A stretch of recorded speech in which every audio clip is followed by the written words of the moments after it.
Today, I wanted to put forward a discussion on why I think Guild Wars 2 needs an expansion. Okay, the game has been out for a year now. ArenaNet are not against the concept, but they're not talking about it either. They're directionless as far as an expansion is concerned. Well, why is that? The answer is the living story strategy, which is something completely unheard of in the MMO space. The concept is that every 2 weeks, a new patch is released for Guild Wars 2 that specifically adds new content.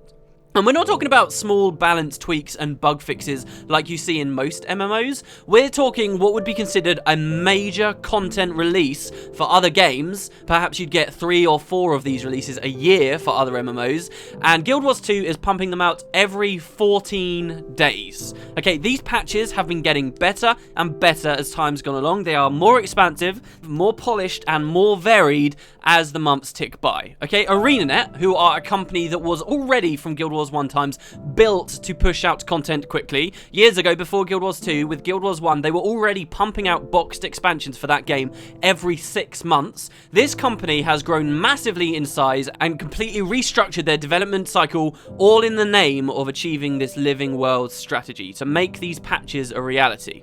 So, why am I asking for an expansion? Okay, so let me make this clear.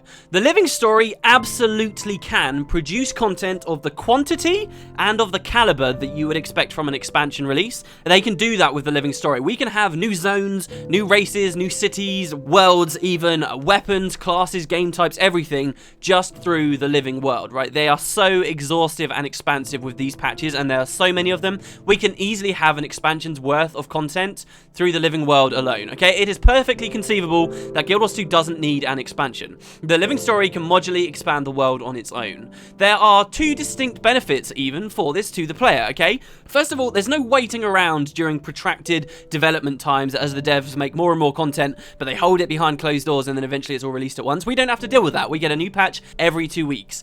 And it comes with the other advantage of being entirely free to the community, and that's really significant, okay? Not only would this game, Guild Wars 2, not have a subscription fee, but it would also be free of arbitrary box purchases every year because a new expansion pack has dropped. This would be a massive, ever-growing game that is powered entirely by largely cosmetic microtransactions that completely avoid being buy to win. Okay, that sounds insane. It's the kind of thing, really, that a developer would announce about their next big MMO that's going to change everything and be revolutionary before launch, and just nobody buys it. Everyone says, oh, this is just PR speak, this MMO is going to fail. It sounds completely insane.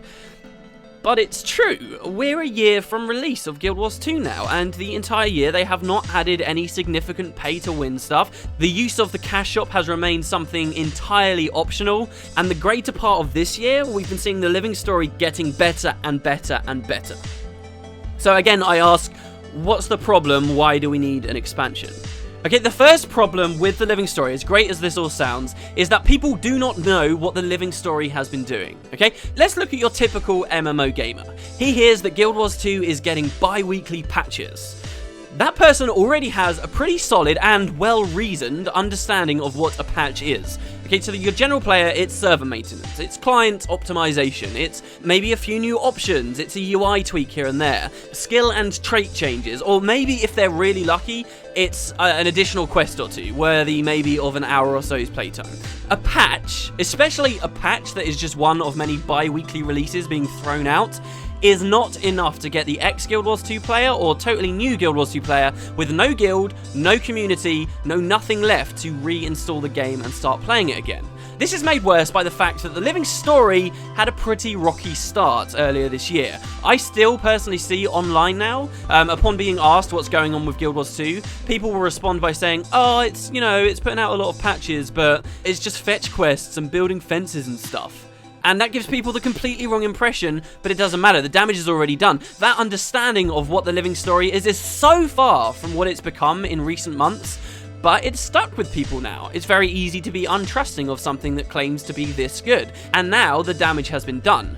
Yes, I will add, Guild Wars 2 doesn't have a subscription fee, obviously, and I do agree that that does help, especially in comparison to other MMOs that try and have sub fees. That helps to encourage players to jump back in and start playing it again.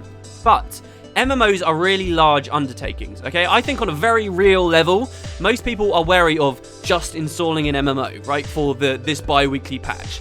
MMOs are big games. They can potentially take a lot of your free time if you want to get the most out of it. If you're just starting out, or you haven't been playing for 9 months, you're pretty much starting from ground zero again. This isn't a massive problem. I don't think we're all completely antisocial people. It's not a massive problem, but it does take time. It is a barrier. So when you're there considering, do I want to go back into Guild Wars 2 for this small patch, you probably don't even remember who your characters were. What classes were they? What were you doing before you left?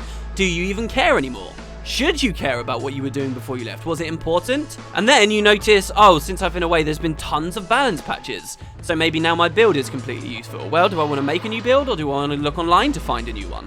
What about the story as well? The living story has been progressing the plot of the game since you left. And if you want to jump back in for one of these patches, then you're going to want to understand that. Surely, you'd probably like to learn about that. But that takes more time. This, again, is exacerbated by the fact a lot of the living world content, a lot of it was temporary. So you're going to have to go away and do research about the game. Not all of these things are bad, don't get me wrong. I think the idea of coming back in and having lots of stuff to do, like finding a new build, could be fun. They're not necessarily bad, but they are barriers. Barriers for returning players. It's a wall of things that you have to climb before you can get back into the game. And then what if it's all still quite boring anyway? What if this small patch wasn't quite worth it? Well, there's an easy solution to that for your typical MMO gamer. Their solution is don't bother with it.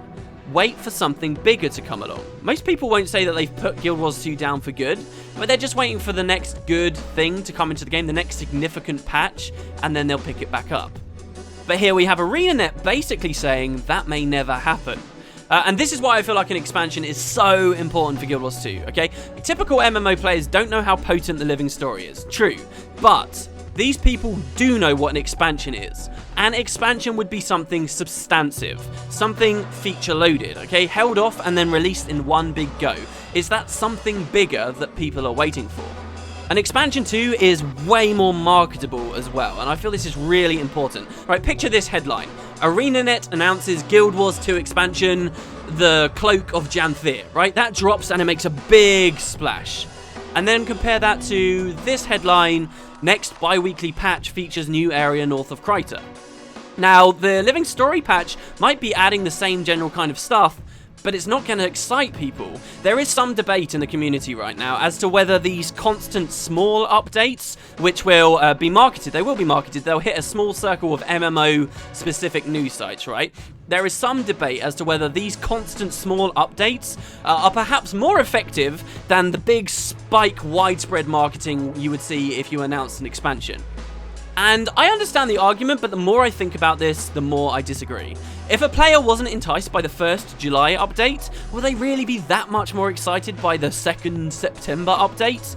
Especially given that both of these patches are going to be similar in scope? I really don't think they will. It's like slowly nagging people into playing the game, and yeah, there may be some value there. But I think as the months and, let's face it, even years trickle by, enthusiasm levels for this stuff is just going to drop and drop and drop, and even the number of news sites prepared to even offer this will start dropping off too. I think it's much better to have one large release that hits a much wider audience and generates some real discussion. This has the recognizable benefit of something else too. It markets to new players. The Living Story does this in almost no capacity. It only appeals to existing people who have put the game down for a while. And Guild Wars 2 is going to be forever hard capped at the amount of existing players it has. Right? What percentage, think of this, what percentage of the global gaming player base is browsing mid-tier MMO news websites and clicking on patch news about a year-old game that they've never played? A very low percentage. And contrast that with how many people are out there browsing the mainstream gaming websites and are prepared to read about a new product in development for a game that they never played before. A much larger percentage of people. I mentioned barriers to entry just now with the idea of coming back to a game or trying a new MMO. Barriers to entry and being out of the loop. Well, an expansion avoids a lot of those issues too. Okay, sure, yes, you are out of the loop. But then so is everyone, in a way, with expansions. Everyone has a bunch of new things to discover and learn about, and you're doing that along with them.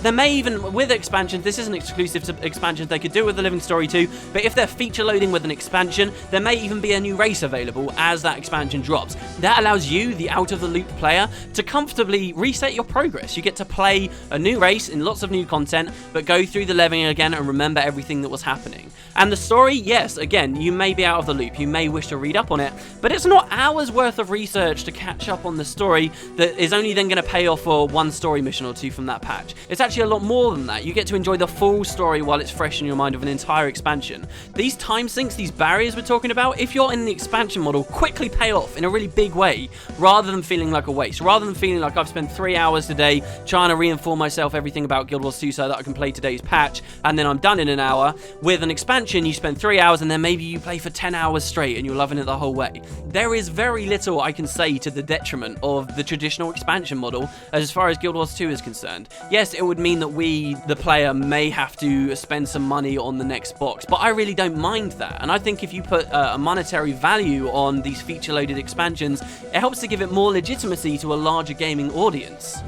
It's clear, though, okay, that one of ArenaNet's big reasons for preferring to go with Living World instead of expansions is because expansions typically come with a lot of new landmass. You would be hard-pressed to find a Guild Wars 2 fan who doesn't know about Elona or Cantha, okay? And if ArenaNet announced an expansion, these players would be expecting to see these continents become playable.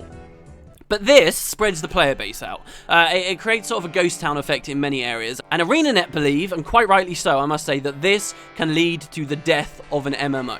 They are completely right, okay? If anyone's qualified to talk about this, I should add, ArenaNet are. This was a massive problem in their first game, and they have recognized it. Guild Wars 1 was not only heavily instanced, which immediately limited the amount of times you could interact with other players, but each of those instances also had loads of different shards people could freely move around. So you could be in the exact same place of the world at the exact same time as 20 other players, but not see a single one of them. To make matters worse for Guild Wars 1, ArenaNet did release basically expansions every 6 months that added these huge new land masses, and incredibly quickly most of their game felt like it was dead. The game wasn't necessarily dead, people had just moved to different areas, but for new players coming into Guild Wars 1, they will have seen it to have been dead and then quit very soon afterwards. This is a very real problem, and ArenaNet are right for recognizing it. But, however, my counter to this would be that new zones are going to be a necessity whether they come from an expansion or not, okay? The living story will have to step up to this plate just as much as an expansion will. The only difference here is whether we get one map every month or so, or we get loads of maps all together later down the line. Now yes, releasing 10 maps at once will cause a big shift in the community to go to those areas all at once, which will then potentially empty existing maps. But don't discount that expansions bring in a lot of new players, and it's these new players that will be filling in those otherwise emptier zones. There is perhaps also something to be said for the fact the expansion model just generates a large spike of activity for the game that then leaves as soon as it arrives, right? People come back for the expansion, sure, but then all they do is play the new content and then uninstall. What's the point, right? And I understand that argument too. But here, this is the cherry on the cake. When those new players or returning players come back for an expansion in Guild Wars 2, which they otherwise would not have because they are not paying attention to or understanding of the living story, they now get to experience the living story and the living world strategy. They get to see it in its full strength. They came back for the expansion, but now they understand what is going on with the living world and how strong it is. Instead of blasting through the content and quitting within a month, they're suddenly staying around. They're experiencing all of those benefits I mentioned at the start of the video. Now, however, lastly, for this to work, that would require development, of course, of both an expansion pack and the living story at once, which is what I absolutely would recommend be done. And even if you look right back to launch, ArenaNet's initial plans for this game did sound like they were going to try and split the company 50-50, half people for live updates, half people to work on an expansion pack. That is exactly what I would recommend be done. But is it feasible? You can look at the number of employees working on Living Story at ArenaNet right now, and then compare it to the number of employees in the company as a whole, and you'll see that there's actually not that many people working on Living Story. They're just doing it very efficiently. But perhaps it's not our place to say they feasibly can do both things. And maybe this is the crux of the matter. ArenaNet could only choose one expansion pack or Living Story, and they have picked their poison. But that doesn't explain their indecisiveness. This is the real notable thing for me. I find it worrying and interesting that they seem completely directionless on the subject of an expansion right now. If they knew for a fact they couldn't do living world stuff and an expansion, surely we'd be hearing something more solid. Maybe it's PR, or maybe they really haven't had these discussions, but I think it's incredibly important they do, because the longer they wait around, the longer they're holding back something that could be absolutely fantastic for this game. I think it'd be a real shame if that's something we end up missing out on, because the discussion simply hasn't been had. So guys, I wanted to make a video about it and have some discussion with you. Thank you very much for watching. I'd love to hear what you think, and I guess I will see you next time.